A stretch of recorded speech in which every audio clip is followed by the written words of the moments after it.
যে আগামী 12 ফেব্রুয়ারি জাতীয় সংসদ নির্বাচন, ত্রয়োদশ জাতীয় সংসদ নির্বাচন, এই নির্বাচনকে সামনে রেখে বাংলাদেশ জাতীয়তাবাদী দল বিএনপি সহ অনেক দলই আজকে অংশগ্রহণ করেছে। আমি বাংলাদেশ জাতীয়তাবাদী দলের দীর্ঘদিন 40টি বছর রাজনীতি করেছি। দীর্ঘদিন ছাত্রদল থেকে শুরু করে জেলা বিএনপির বিভিন্ন দায়িত্ব পালন করেছি। কিন্তু আমি পরপর 3বার দলে মনোনয়ন চেয়েছি, কিন্তু দল আমাকে মূল্যায়ন করে নাই।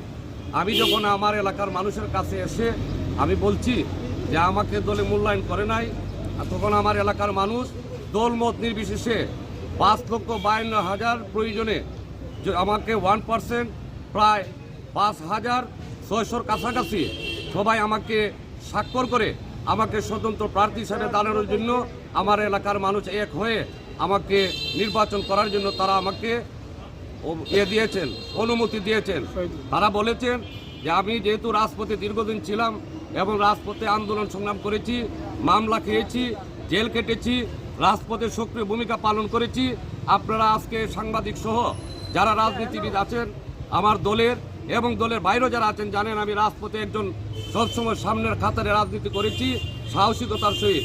আপনারা জানেন যে গত পৌরসভা নির্বাচনে যে আলহাজিকে যখন কারাগারে ছিলেন তখন আমি দলের দায়িত্ব নিয়ে ওনাকে নির্বাচিত করার জন্য আমি সকলকে নিয়ে যে দায়িত্ব নেওয়ার সেটা আমি জোরভাবে আমি দায়িত্ব পালন করেছিলাম। ওই সময় আমি একটা মামলার আসামি হয়েছিলাম, কিন্তু বিভিন্ন সময় আমি তারেক রহমান সাহেবের চেয়ারম্যান সাহেবের নেতৃত্বে আজকে যিনি চেয়ারম্যান উনি তখন ভারপ্রাপ্ত চেয়ারম্যান, ওনার নেতৃত্বে আমরা রাজপথে আন্দোলন সংগ্রাম করেছি। সেই আন্দোলন সংগ্রাম করতে গিয়ে অনেকে হামলার শিকার হয়েছি, তবু রাজপথ থেকে একদিনের জন্য সরে যায়নি। আমি আমার এলাকার সবার স্বার্থে এবং এলাকার দাবির প্রেক্ষিতে আমার চুনারঘাট অবহেলিত, মাধবপুর আজকে অবহেলিত, রাস্তাঘাটের অবস্থা দেখলে আপনারা দেখবেন যে করুণ অবস্থা। ভাই আমি মনে করি যে আমিও আজকে তরুণ প্রজন্ম সহ সবার দাবির প্রেক্ষিতে চুনারঘাট ও মাধবপুরের অবহেলিত এই যে উন্নয়নভাবে আছে সেটা উন্নয়ন সহ বিশেষ করে আমার চা বাগান, আপনারা যদি দেখেন আমার চুনারঘাটের চা বাগানের রাস্তাগুলা এমন অবস্থায় আছে যে আপনার অবস্থা খুব খারাপ।